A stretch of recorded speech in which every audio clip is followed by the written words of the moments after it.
Amen. Tunay nga pong napakasayang maging Kristiyano sapagkat kapiling po natin ang ating Panginoon sa bawat araw. Amen. Purihin po ang Panginoon. Salamat po sa kanyang mayamang pagpapala sa bawat isa po sa atin. And this time, we will be more encouraged sa salita ng Panginoon. And by our fruits, malalaman po kung sino po tayo. This time, it's time for us to seek ourselves sa harapan ng Panginoon as we meditate and as we hear the message of the Lord sa araw po na ito. And let it be an encouragement for us, whether it be a rebuke or an encouragement, tanggapin po natin ng maluwag sa atin po mga puso. At alam ko po, ang Panginoon, patuloy na pagpapalain ng bawat isa po sa atin. Sabi po ng ating inawit din kanina, be it unto us according to His word. So lahat po ng maririnig natin, according to the words of the Lord, be it unto us. Amen. So tinatawagan ko po ang butihing lingkod ng Panginoon sa araw po na ito upang ihatiyag po ang mensahe ng Panginoon. Tinatawagan ko po si Pastor Esting Aguilar. Amen. Praise the Lord.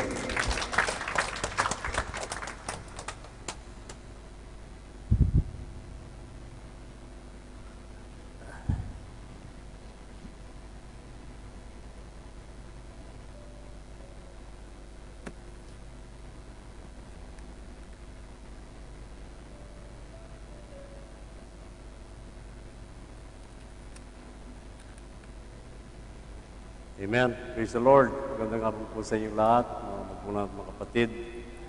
Another Friday worship service. And I hope the message po natin, although mukhang maasim yun, hindi ko alam kung Indian mango yun o apple. Mukhang maasim ano po. Amen.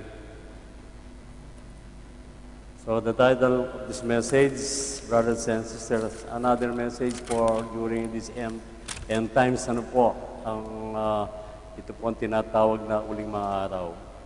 So ang Panginoon ay patuloy pong nagpapayag sa atin upang sa ganon tayo po ay patuloy na magkaroon ng pagbabago sa ating buhay. So the title of this message, brothers and sisters, makikita po natin sa book of Matthew, chapter 7, verse 20. Therefore, by their fruits you will know them. Amen. So, makikita daw po natin ito sa bunga nila. Amen. Tayo po tumayo.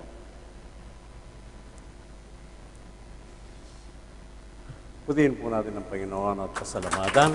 Hallelujah, Lord! Hallelujah! Hallelujah, Lord. Dakilang Diyos na makapangyarihan sa lahat. Diyos na hindi nagbabago. Ikaw ang Diyos noon, ngayon at magpakailanman. Ikaw ang Diyos na nananatiling tapat sa amin. At ikaw ang Diyos na aming hinihintay, Panginoon. At sa oras na ito, patuloy po kami nagpapasalamat, nagpupuri sa iyong banal na pangalan. Salamat po sa presensya mo sa aming kalagitnaan, Panginoon. Salamat po sa iyong pag-ibig at katapatan sa amin. At sa oras na ito, ipuin mo po ang bawat puso. Ipuin mo po ang bawat kaluluwa sa loob ng silid na ito. Kayo po ang kumilos sa amin lahat, Panginoon. Salamat po ng marami sa iyong kabutihan at katapatan sa amin. Sapagkat ang lahat ng ito, amin pong buong pusong pinapasalamatan sa natatanging pangalan mo lamang. In Jesus' name, Amen. Amen. Praise the Lord. Amen.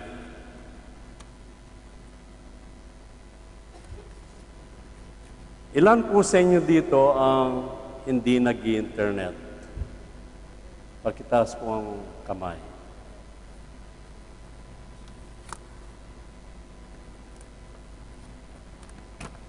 Ilan po yung hindi nag-internet? Napakakunti lang po. Halos maliwanag po. Halos sa mga tao ngayon ay nag-internet. At ilan po dito sa inyo ang hindi gumagamit ng Facebook? Kung hindi gumagamit ng Facebook. So lahat kayo gumagamit ng Facebook. Lagi si Sister Aida. Bakit nasa pangalan mo yung Facebook, Sister Aida?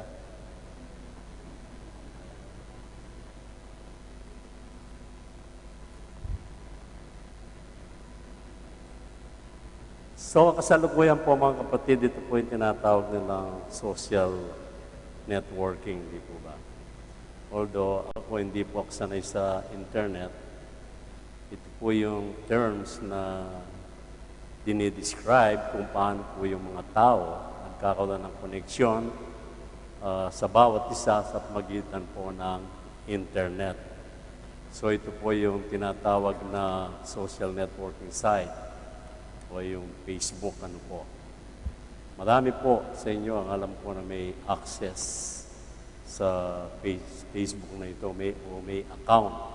Kadalasan maging sa mga gadget po natin ngayon, sa mga cellphones, sa mga mobile devices, nako-connect po tayo. Ano po.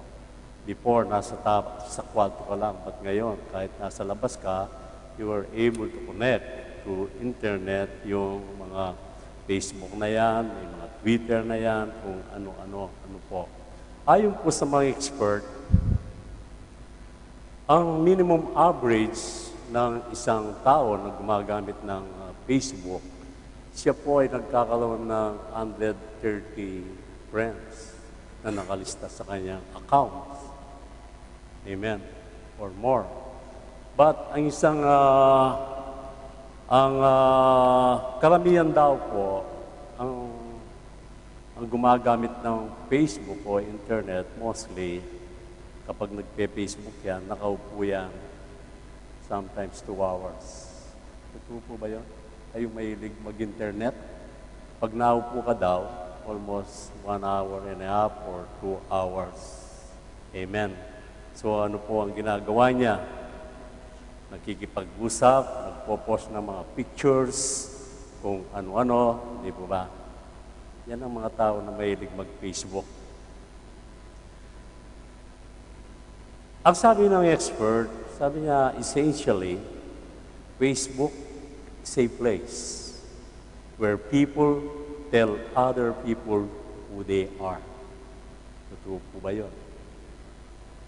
Totoo yun? Hindi po ba? Actually, Facebook is a place where people tell other people who they think they are. Totoo rin po yan. Amen.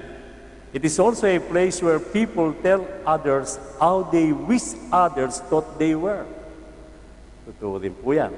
Amen. Kaya kapag nakaharap ka sa Facebook, ano po, aminin lang natin. Let's be honest, brothers and sisters. Kahit hindi mo nakikita sa personal yung tao, kung minsan, sa pananalita mo at paggawa, mag-connect sa ibang mga tao, kung minsan may mga bagay na nagagawa natin na hindi po tayo nagiging aware. Amen. So when people get on Facebook, they always reveal who they are. Nade-reveal po yung sarili mo kapag gumagamit ka ng Facebook. Alam ng mga tao kung ano ang status mo, kung ano ang nature mo. Naniwala po ba kayo? Kung minsan, nagluto ka lang ng bilo-bilo, nasa harapan ka, pinipicture mo yan. Maya-maya, nasa Facebook. Amen. Kung minsan, nakabili ka lang ng isang bagay, nagkaroon ka ng interest, ilalagay mo sa Facebook. Kung minsan nakabili ka lang ng sasakyan, pinagyayabang mo sa Facebook. So sometimes, yung nature po natin, mga magulang at ng kapatid, nare-reveal sa magitan ng ginagawa po natin. Amen. Totoo po ba yan? Amen. Kung minsan napapansin ko mga kapatid, ang Facebook, hindi niya tayo binabago, but kundi tinutulak tayo sa kapamakan. Nare-reveal yung personality mo, akala mo kung minsan, yung mga pinopost mo na yan, walang ilan lang yung nakakakita, but without knowing, buong mundo nakikita yung ginagawa mo. So yung personality mo na-expose. You cannot hide anything from Facebook as well as to God. Amen. Kaya sinasabi sa Jeremiah chapter 16 verse 17, nakikita ko ang lahat ng ginagawa nila, walang anumang nakukubli sa akin, ang sabi ng Panginoon. You cannot hide anything mula sa Diyos. Amen. Karamihan, kung minsan, kapag hindi po tayo marunong gumamit ng mga Facebook na yan, hindi natin alam, ito po yung nagiging kapahamakan po sa atin. Marami pong mga cases, brothers and sisters, na nangyayari from murder. Nanggagaling po sa Facebook na yan. Amen. Amen po ba? Kaya maging maingat po tayo sa mga panahon na ito, brothers and sisters. Hindi ko sinasabi na I'm against on Facebook, but siguro maganda na yun kung hindi ka gumagamit. At least safe ka. Yung personality mo hindi nare-reveal.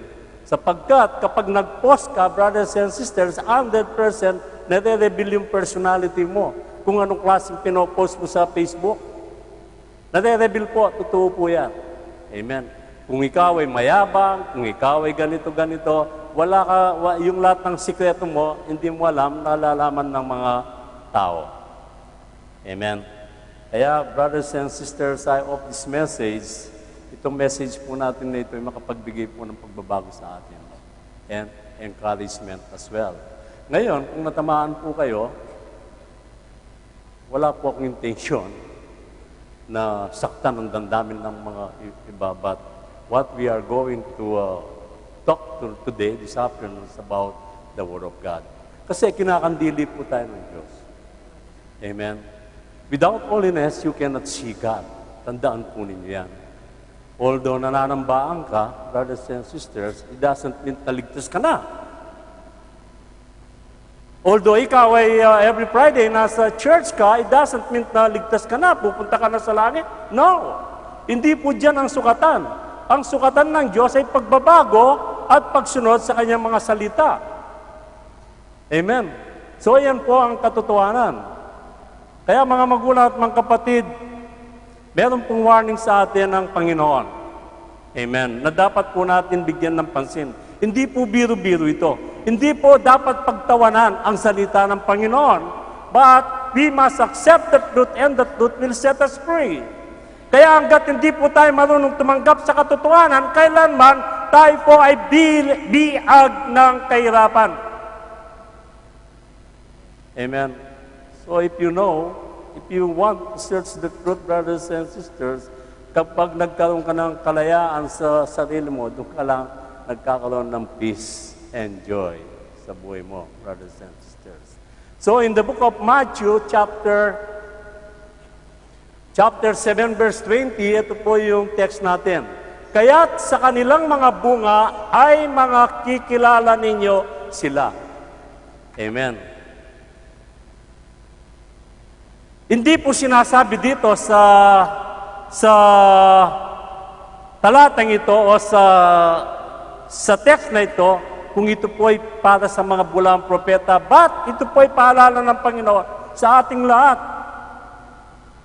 Amen. Kaya ito po ay binibigay ng Panginoon upang bigyan po tayo ng babala na hindi po dapat natin pagtawanan. So, binibigyan tayo ng serious warning, lalong-lalo na po dito sa end times na ito. Kasi kung minsan napapansin po ng Panginoon, parang binabaliwala natin siya. Brothers and sisters, you cannot live without Christ in your life. Hindi kompleto ang buhay na ito, hindi magiging ganap ang buhay natin na ito kung hindi natin nakikilala si Kristo. Amen.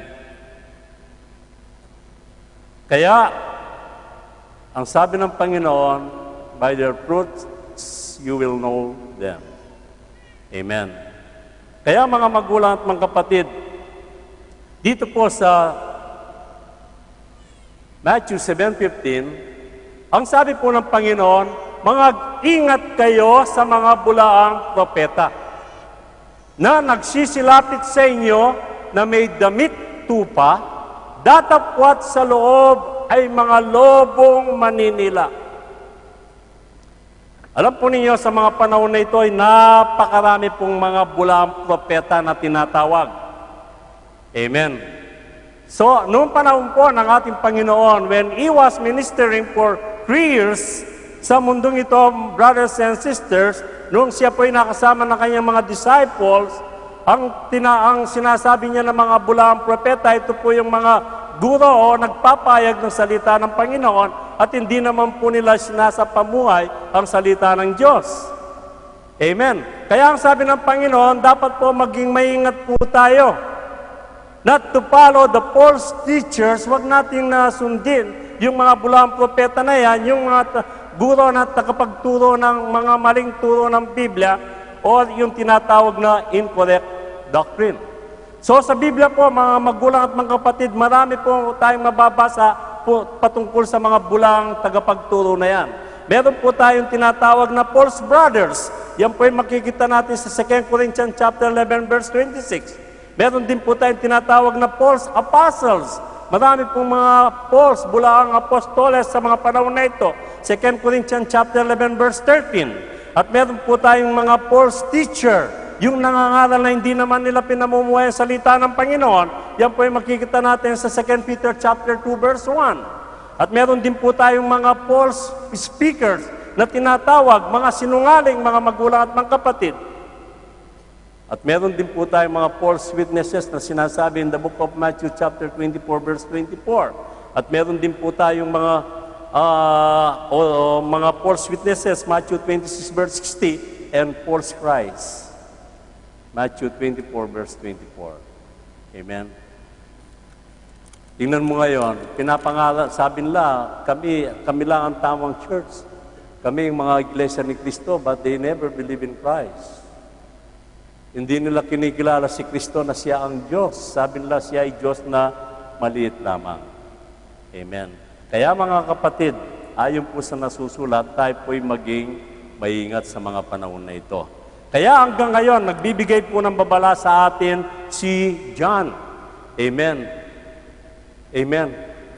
Ang sabi ni John, tingnan muna yung spirit nila.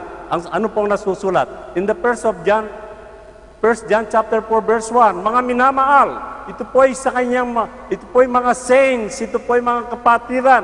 Huwag kayong magsipaniwala sa bawat espiritu. Kaya kailangan po meron po tayong discerning spirit, lalong lalo na po kapag tayo po nasa loob ng church.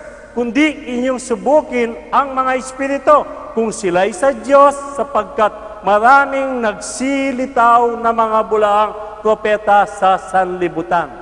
Totoo po yan. Amen. Sino pong taga Davao dito? Ikaw laging taga Davao? Wala na. Alam po niyo, sa Davao ngayon, meron pong nagpakilala na siya ang bigatin son.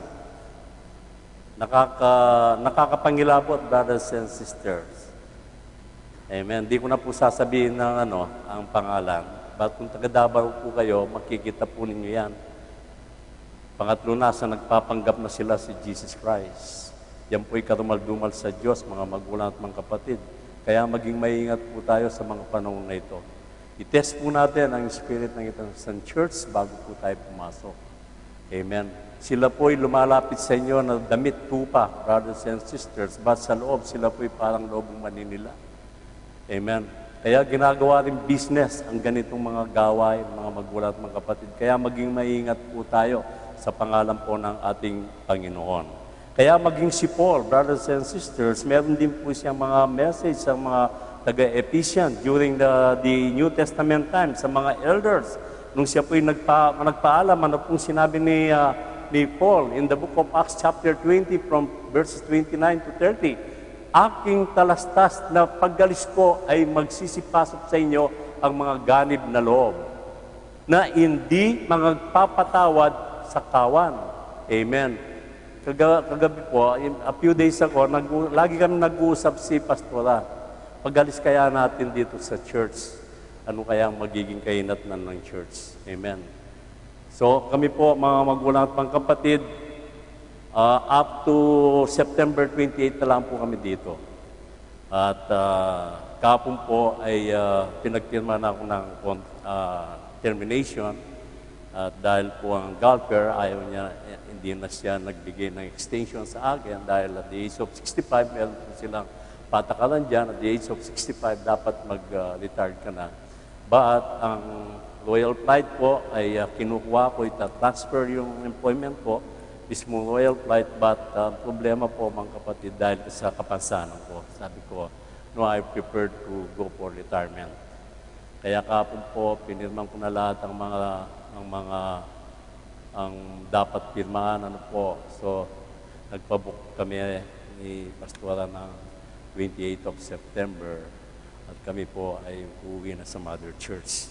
Kaya iniisip ko po, mga magulang, mga kapatid, ang prayer po namin, pag-alis po namin ng church na ito, ay naway ay mas lalong lalago. Magbantay po tayo, maging one spirit po tayo sa pangalan po ng Panginoon. Maging maingat po tayo sa mga turo, brothers and sisters. Mapalad po tayo sapagkat tayo po ay nasa tamang church. Mapalad po tayo sapagkat ang church na ito ay kabilang sa church na itinayo ng ating Panginoong Jesucristo. Isa lang po ang church sa mundong ito. Kaya ang Diyos din nagtataka, bakit ang dami? Actually po, alam na ng Diyos yan. Dahil sinabi ng Panginoon sa Book of Luke, siya po ay magiging dahilan magkakaroon ng mga dibisyon. Kaya makikita po natin, marami pong nangangaral, lahat sila ay kay Kristo. But when you explain about their doctrine, brothers and sisters, taliwas po ang sinasabi nila sa pangaral ng Biblia. Amen. Yan po ang masakit, kaya maging maingat po tayo sa mga panahon na ito. Kaya, ang sabi po dito ni Paul in verse 30, ang sabi po, at magsisilitaw sa mga kasamaan din ninyo ang mga taong magsasalita ng mga bagay na masasama. So, ang mga taong na ito mismo, sila'y nasa loob ng church. Amen.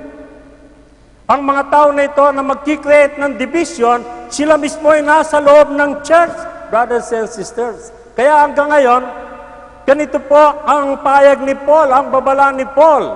Amen. At magsisilitaw sa mga kasamaan din ninyo ang mga taong magsasalita ng mga bagay na masasama. Pag nakatalikod ka, masama ka sa kanila, brothers and sisters, upang magdala ng mga alagad sa kanilang ulian.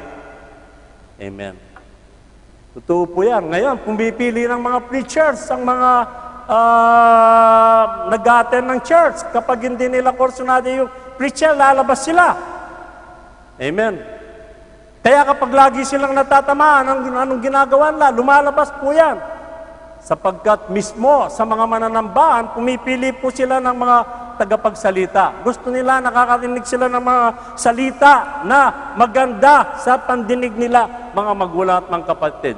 But kapag natatamaan na yung kanilang espiritu, iba na po yung usapan. Amen. Kaya maging maingat po tayo, mga kapatid. Kaya ang warning na ito ng ating Panginoon, dapat po nating bigyan ng importansya sa buhay po natin. Tandaan po ninyo, mga magulang at mga kapatid, dito po nakasalalay ang kaligtasan ninyo. Ayaw po namin na mawala tayo sa mundong ito, diretso ka sa impyerno. Ayon sa nasusulat, kapag namatay po tayo, isang beses lang.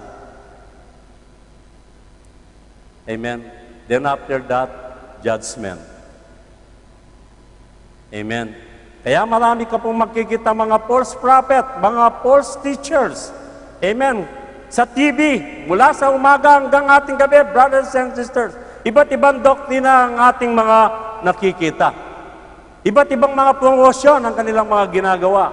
They are trying to cheat people around the world, brothers and sisters. Imagine, preacher siya, panay ang kanyang lahat ng mga suot na singsay ay puro mga diamante. Amen. So, ang sabi ng Biblia, we will test their spirit, brothers and sisters. I-test po natin ang kanilang mga spirit. Huwag po tayong basta-basta makikinig. Maging maingat po tayo, mga magulang at mga kapatid. Kaya marami pong mga reliyon, mga denomination, still they deny the Lord Jesus Christ. Dinideny nila ang Panginoon. Amen. Dinideny nila, sabi nila kami iglesia ni Kristo. Hindi naman sila naniniwala kay Kristo. Ang sabi nila si Kristo ay Diyos ng maliit lamang. Amen. Amen. Hindi lang yan. Sinasabi pa nila si Kristo ay pangalawang persona. Tatlo ang Diyos. Diyos Ama, Diyos Anak, Diyos Espiritu Santo. Brothers and sisters, hindi nila alam kung anong nasusulat sa 1 Timothy chapter 3, verse 16. Ang sabi doon, ang Diyos ay naayag sa laman. So, ang Diyos ay isa lamang. brothers and sisters. Kaya hindi po pwedeng maging tatlo ang Diyos. Hindi po pwede yan. Imposible po yan, brothers and sisters. Kaya maingat po tayo. Amen. Ano ang sabi po ni 1 John, in the book of 1 John, chapter 2, verse 22, sino ang sinungaling? Kundi ang tumatanggi na si Jesus ay siyang Kristo. Amen. Sino ang sinungaling, brothers and sisters? Kundi ang tumatanggi na si Kristo ang siyang na si Jesus ay siyang Kristo. Kapag hindi mo tinanggap si Kristo na siya ang tunay na Diyos,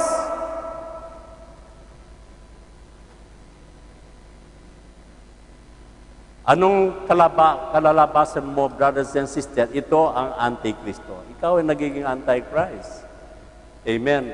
Sa makatwid ay ang tumatanggi sa Ama at sa Anak. Ikaw ay Antikristo. Amen. Ang Diyos ay isa lamang. Ang Diyos ay naayag sa laman. Amen po ba? Hindi pwede, isa lang ang Diyos, isa lang ang Diyos, isa lang ang Diyos. Amen. In 1 John chapter 2, verse 23, ang sabi po dito, ang sino mang tumanggi sa anak, ay hindi sumasakanya ang Ama. Simple lang.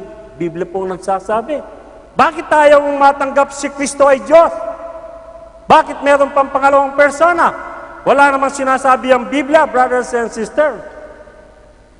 Amen. Ang sino mang tumanggi sa anak ay hindi sumasakanya ang Ama. Ang nagpapahayag sa anak ay sumasakanya naman ang Ama. So isa lang po yan, mga magulang at mga kapatid. Kaya maging maingat po tayo. Amen. Kaya marami pong mga preachers sa mga panahon na ito, mga magulang at mga kapatid, nowadays, they promoting themselves with many versions about our Lord Jesus Christ. Iba't ibang version. Sa South America na nagpapanggap na siya daw ang Kristo. Nakausap daw niya ang Panginoon. Imposible yan, brothers and sisters. Ang Biblia ay nasulat na. Amen. Nasulat na ang Biblia. Tapos na. It is finished, ang sabi ng Panginoon. At bakit mo sinasabi na hindi ka naman ikaw si Kristo, sinasabi mo na ikaw ang bugtong na anak at nakausap mo ang Panginoon. Amen. Pinapakita pa na nila na sinungaling ang Diyos. Amen. Kaya hindi na po tayo magtataka sa mga panahon na ito. Bakit? In the book of 2 Corinthians, chapter 11, verse 14, at hindi katakataka, ang sabi po ni Paul, sapagkat si Satanas man ay nagpapakunwaring anghel ng kaliwanagan. Amen. Kaya hindi na po tayo magtataka sa mga panahon na ito, sa mga nangyayari. Amen. Kaya marami pong napipinsala sa sa mundo, dahil po sa kagagawan ng mga false prophet o mga false teachers, mga magulang at mga kapatid. Kaya binigyan po tayo ng babala ng ating Panginoon na iwasan po natin ang mga ganitong uri ng pangangaral. Amen. At bakit po napapaamak ang tao? Ang sabi po sa book of Hosea, at bakit po sila napapaamak? Tayo, bakit po tayo napapaamak? In next verse, in Hosea 4:6, ang aking bayan ay nasira dahil sa kakulangan ng kaalaman. Amen. Dahil sa kakulangan po natin ng kaalaman sa salita ng Panginoon, kaya kadalasan, madali po tayong makumbinse. Yan ang dahilan. Amen.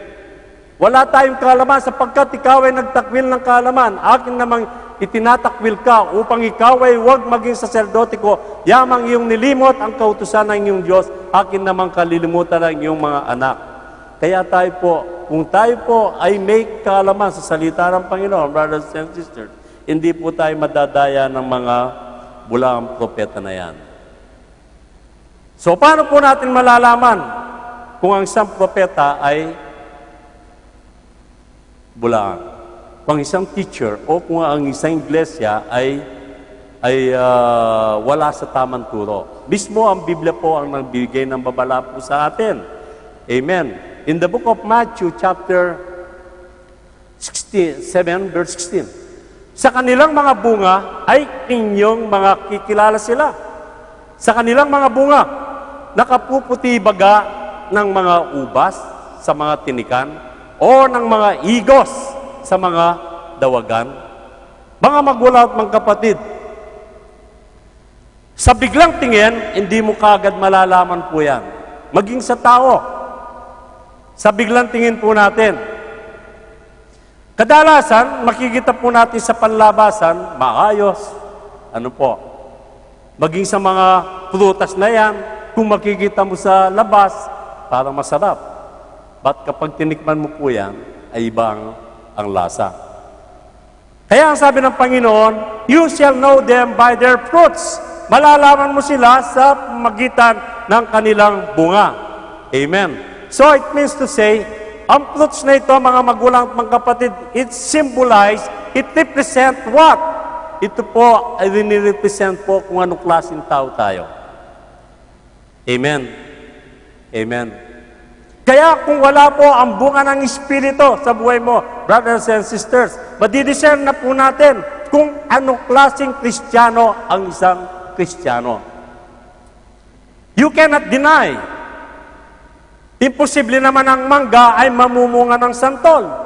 Ang santol ay mamumunga ng ubas. Imposible po yan.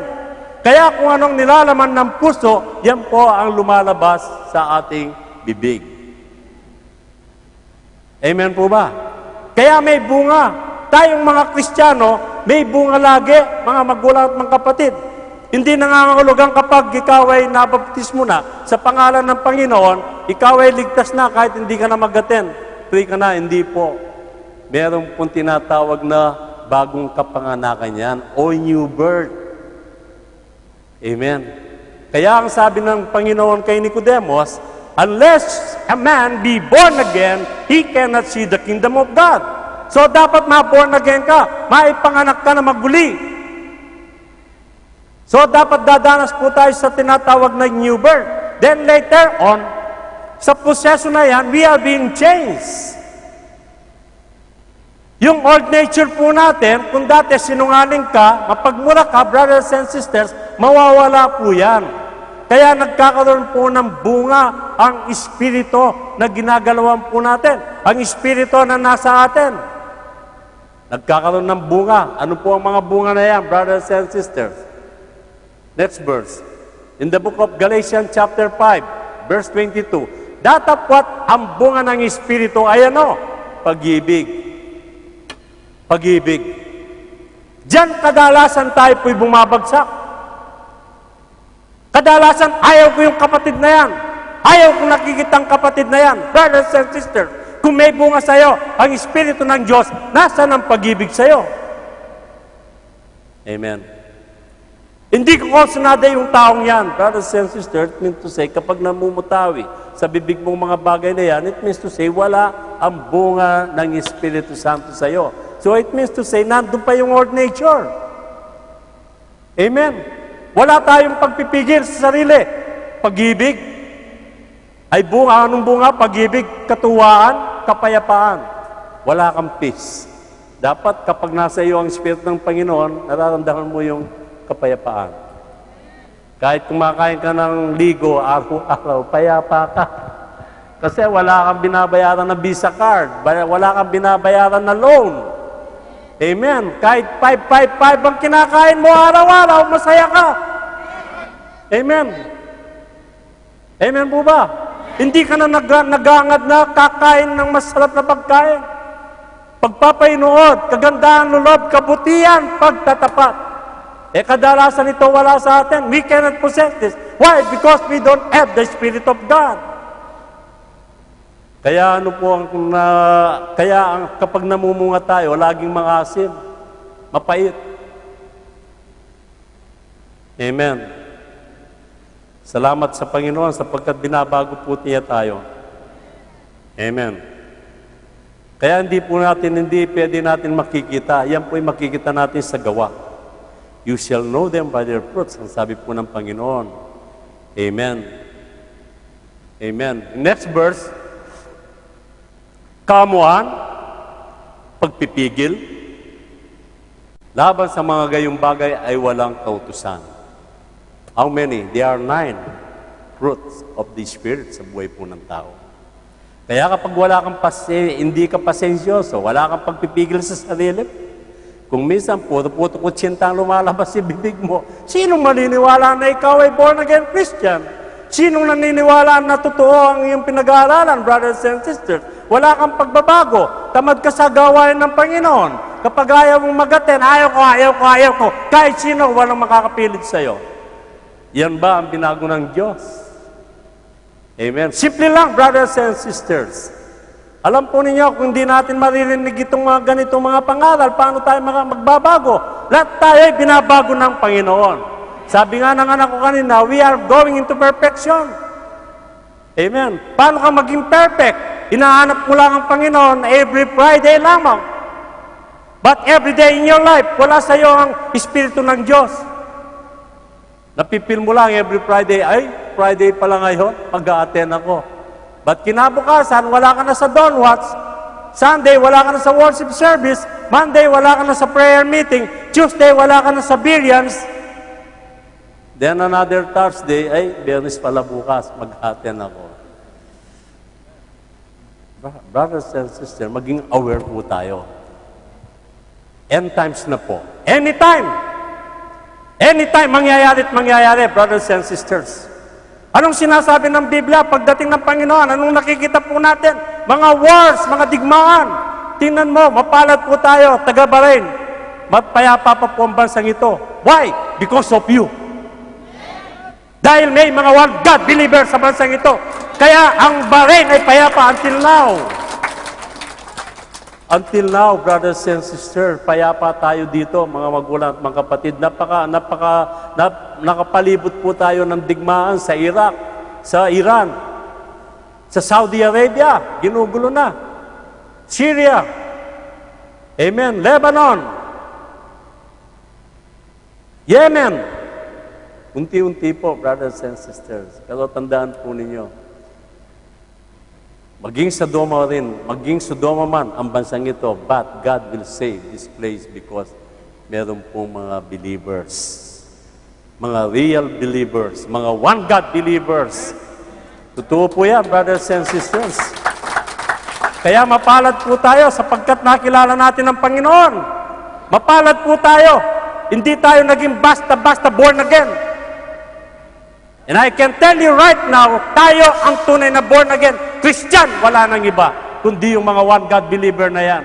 Yan ang tunay na one God believer na sinasabi po ng Biblia, mga magulang at mga kapatid. Amen. In next verse, gayon din naman, ang bawat mabuting punong kahoy ay nagbubunga ng mabuti. Totoo po yan. Amen. Datapwat ang masamang punong kahoy ay nagbubunga ng masama. Amen. Kaya kapag hindi po tayo nagbabago, brothers and sisters, mahirap tayong mag-produce. O kung minsan, kaya hindi tayo nakakapag-soul winning dahil nakikita nila ang way of life po natin. Nakikita tayo sa Facebook. Amen.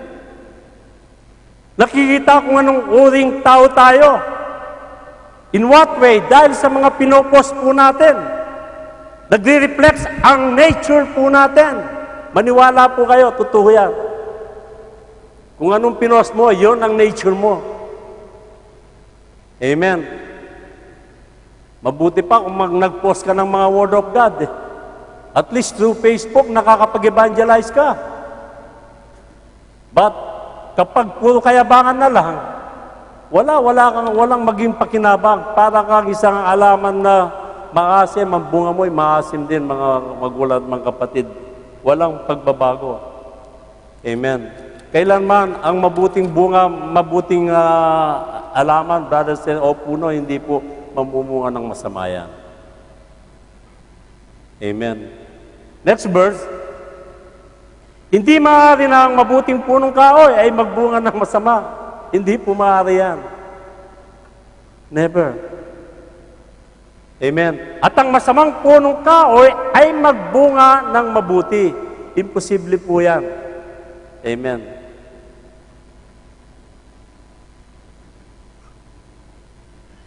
Amen. Kaya ang sabi po, again, ang sabi po ni John, malapit na po tayong magtapos. In 1 John 4, chapter 1, verse 3, mga minamahal, hindi ba ninyo napapansin?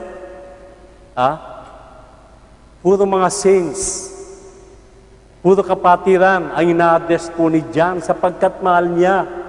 Mahal tayo ng Diyos, brothers and sisters. Mahal po namin kayo, kaya ang lahat ng mga magagandang pangaral ay pinapaubot po namin sa inyo sapagkat mahal tayo ng Panginoon. Amen. Mga minamahal, huwag kayong magsipaniwala sa bawat espiritu, kundi inyong subukin ang mga espiritu kung sila'y sa Diyos sapagkat maraming nagsisilitaw ng mga bulahang propeta sa sanlibutan. Next verse. Dito nakikilala ninyo ang Espiritu ng Diyos, ang bawat Espiritong nagpapahayag na si Kristo ay naparitong nasa laman ay sa Diyos. Amen. Kapag ikaw ay naniniwala ng Diyos ay naayag sa laman. Amen. God was manifested in the flesh. Yan po ay si Kristo. Yan po ang Diyos na nag-iisa na nasa langit. Yan ang Diyos na nakausap ni Moises, ni Abraham, ni David, brothers and sisters, at ngayon siya po'y nagkatawang tao sa New Testament para makita natin siya. Makita siya ng kanyang mga disciples. Amen. Next verse. At ang bawat espiritong hindi ipinahayag si Jesus ay hindi sa Diyos. Amen. Kaya kapag hindi mo pinapangaral na si Yesu Kristo, siya ang tunay na Diyos at siya ang Diyos na muling babalik, ay hindi ka para sa Diyos. At ito ang anti-Kristo, anti-Kristo ka, brothers and sisters. Amen, maliwanag po ba? Kapag hindi ka naniwala na si Jesus Christ, siya ang Diyos na muling babalik, siya ang nag-iisang Diyos, ikaw ay anti-Kristo. Amen. Na inyong narinig na darating at ngayon nasa sanlibutan na. Amen. Amen po ba? Kaya simple lang, brothers and sisters. Amen. Kaya maging maingat po tayo sa ating ginagawa.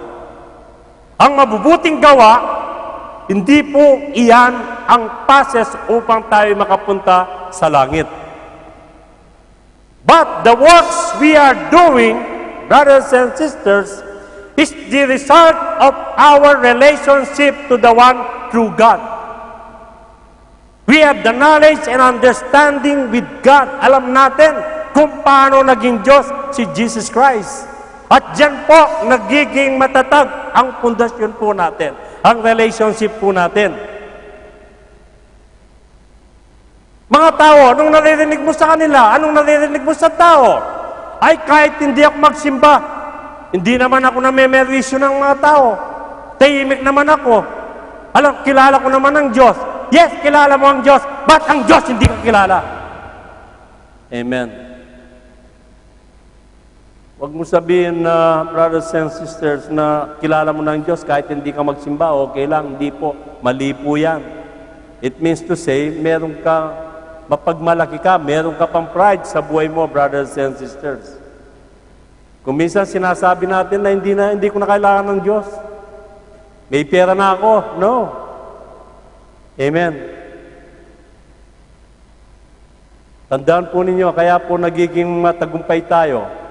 Kaya po nagiging mabuti ang Diyos sa atin dahil po sa relationship po natin sa Kanya. Amen. Dahil naging tapat po tayo sa ating Panginoon. Kaya tayo po'y pinagpapala ng Diyos.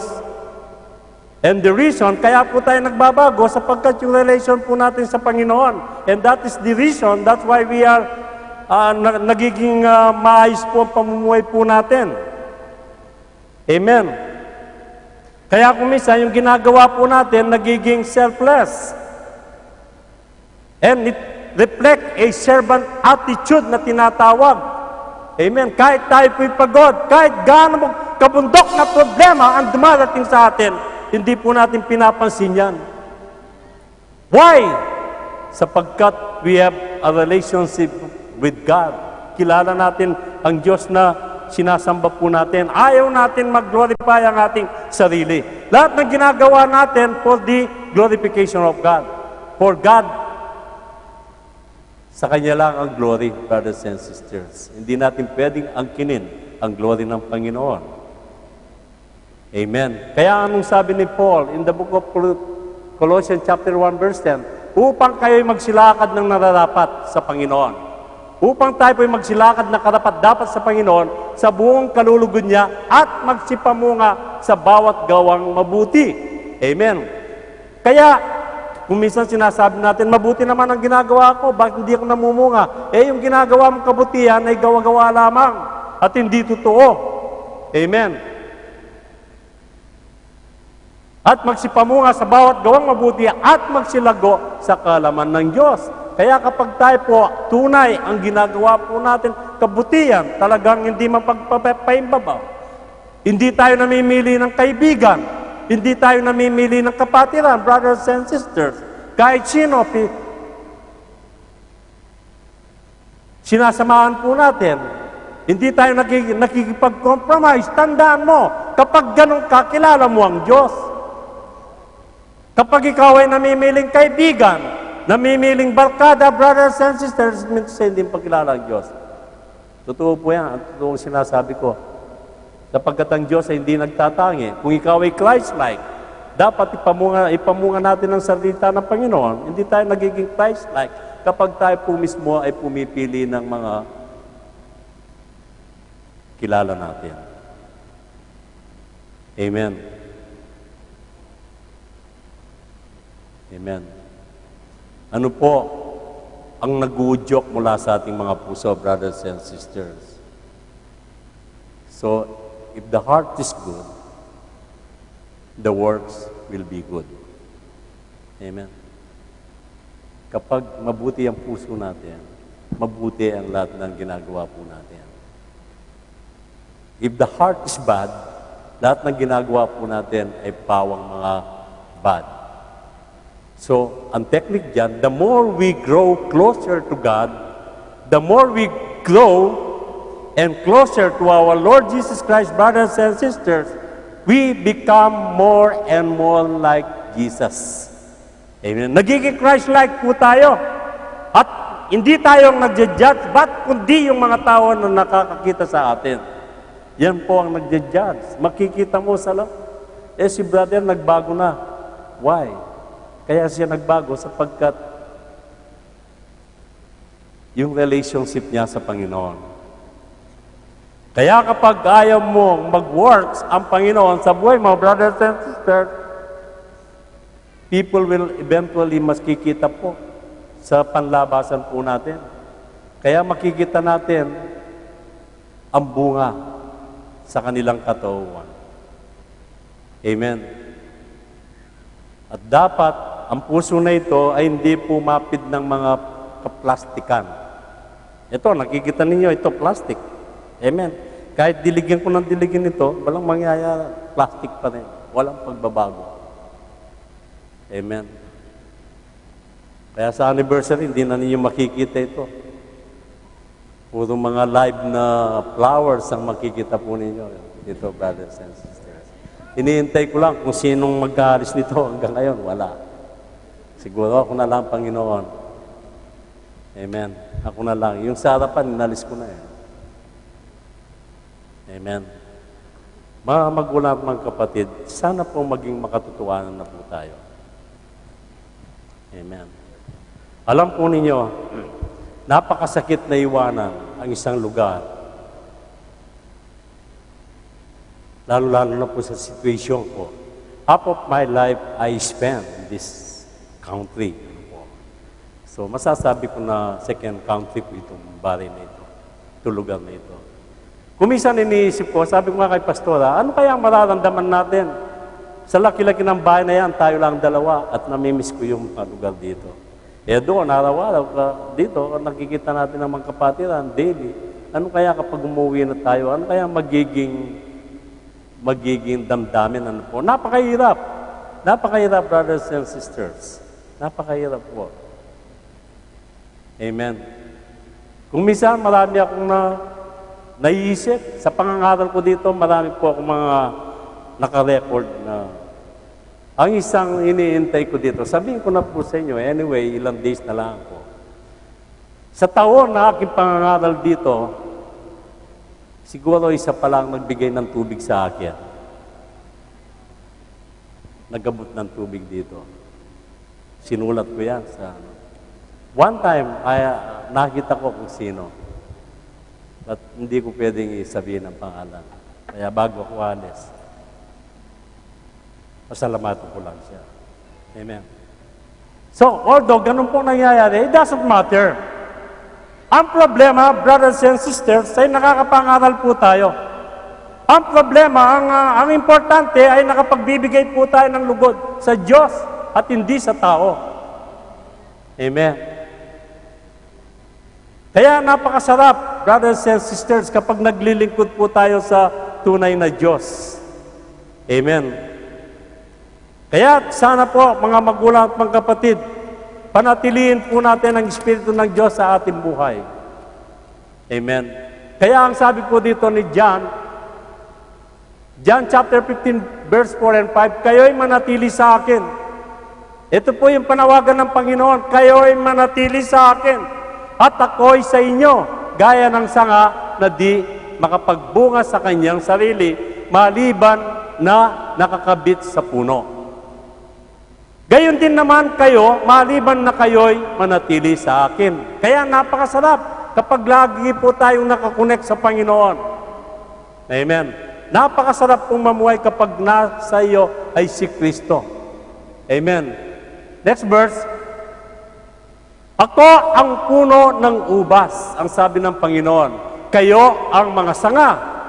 Ang nananatili sa akin at ako'y sa Kanya, ay siyang nagbubunga ng marami. Hindi ba ninyo napapansin, mga magulang at mga kapatid, yung mesa mo hindi nawawalan ng pagpapala sa Seraida? Yung mga prutas nasisira na lang. Yung refrigerator mo, hindi mo na maisara-sara dahil punong-puno ng pagkain. What is the reason behind that? Our relationship to God. Yan ang reason, brothers and sisters. It is through our relation to God, kaya hindi tayo nagkukulang. Hindi tayo nagkakasakit. Amen. Walang pagsubok na hindi natin nalalabanan, brothers and sisters. Sapagkat kung kayo'y iwalay sa akin, ay wala kayong magagawa. Wala kang magagawa, brothers and sisters, kapag wala si Kristo sa buhay mo. You cannot do anything. Kahit mayaman ka. Ang pera, ang kayamanan ay hindi mabibili ang kaligtasan. Kundi ang kaligtasan ay masusupuan lamang kay Kristo Jesus. Wala nang iba, brothers and sisters. Kaya dapat manatili po tayo sa presensya ng Panginoon. Amen. Amen. Kanino po pinaparating ng Panginoon itong mga salita niya? In next verse. In Matthew 7, John chapter 15 verse 6. John chapter 15 verse 6. Kung ang sino man ay hindi manatili sa akin, ang sabi ng Panginoon, ay siya'y matatapong katulad ng sanga at matutuyo. Kaya kadalasan, di po natin napapansin sa buhay po natin. Lagi tayong nasa kakulangan. Amen? Kasasahod mo lang. Kung minsan may 20 dinar ka sa bulsa, maya-maya wala na. Lagi kang kawalan. Lagi kang natutuyo. Amen? Tandaan po ninyo, brothers and sisters, kapag wala po tayo sa Panginoon, anong sabi ng Diyos? Kung ang sino man ay hindi mananatili sa akin ay siya'y matatapong katulad ng sanga at matutuyo. At mga titipunin ang mga iahagis sa apoy at mga susunog. Ikaw ay tatapon sa dagatang apoy. Amen. So, kung tayo po yung nasa kay Kristo, mga magulang at mga kapatid, we will produce fruits that will show that we belong to Jesus Christ. That is why the way that we live, brothers and sisters, we belong to Jesus. Kaya nakikita mo ang isang Kristiyano, the way of life na meron po siya, makikita mo talaga ang kanyang matinding foundation kapag siya po'y nasa kay Kristo. Kaya ito po isang hamon sa ating lahat, mga magulang at mga kapatid. If we are not producing good fruit, we will be cut down. We will be cut down. Amen. Sino bang gustong pumunta sa impyerno dito? Sino? Taas ang kamay. Wala. Sino bang gustong pumunta sa langit? Taas ang kamay. Amen. Simple lang, brothers and sisters. Napakasimple lang po, mga magulang at mga kapatid. So, ang impyerno ay nakareserba po doon sa mga taong pinagtatawanan ng salita ng Panginoon. Ito po ay nakareserve sa mga tao na nakasibangot kapag pinapangaral mo ang mabuting balita. Yan po ang kaantungan nila. Kaya mga magulang at mga kapatid, dalawang bagay lang ang dapat po natin pagpipilian sa ating buhay. Amen. In hell or in heaven. Amen. Amen po ba? Ayaw ng Diyos na kahit tayo pong lahat ay mag-suffer. Ayaw ng Diyos ang lahat ng tao ay mapapaamak. Ayaw ng Panginoon niya. Ang gusto ng Panginoon, lahat po tayo maliligtas. Kaya sa hapong ito, mga kapatid, kung tayo po ay hindi pa tunay na nagiging ganap na Kristiyano, panahon na po upang tayo po'y magsisi. Pagsisihan po natin. Magpabautismo po tayo sa pangalan ng Panginoon sa ikapagpapatawad ng ating mga kasalanan. Then, pangatlo, first, you will repent. Mag-repent ka. Sabihin mo lahat sa Panginoon ang lahat ng mga kasalanan na nagawa mo. Isuko mo ang sarili mo. Deny yourself. Mag-repent ka. Then, magpabautismo ka sa pangalan ng Panginoon sa ikapagpapatawad ng iyong mga kasalanan. Pangatlo, brothers and sisters, meron pong magandang regalo ang Panginoon. And that is the gift of the Holy Spirit. Amen. Bibigyan ka ng regalo ng Panginoon. So, ang nakakalungkot, lahat ng karamihan sa mga nabobautismo, brothers and sisters, hindi po nila binubuksan itong pangatlong regalo na ito. Itong pangatlo na sinasabi ng Panginoon. And you will receive the gift of the Holy Spirit. Hanggang doon lang sila sa pagbabautismo sa pangalan ng Panginoon sa pagpapatawad ng kanilang mga kasalanan. But the gift, hindi nila binubuksan. Why? Natatakot sila. Bakit? Kasi iniisip nila kung talagang sila'y magbago, brothers and sisters, malilimit ang kanilang gagawin. No? Kapag ikaw ay nagbago, brothers and sisters, bibigyan ka ng abundance life ng Panginoon. Magkakaroon ka ng kapayapaan, magkakaroon ka ng joy, pati ang iyong sambahayan. Buksan mo yung gift, magbago tayo. And that is the only way to see God. Amen. Kaya, sabi ng Panginoon kay Nicodemus, unless a man be born again, he cannot see the kingdom of God. Kaya kapag tayo po'y na-born again, tayo'y bagong nilalang na, brothers and sisters, doon tayo pag-aarian ng Panginoon. Hanggang tayo po'y magiging ganap na Kristiyano. Tayo po'y tumayo.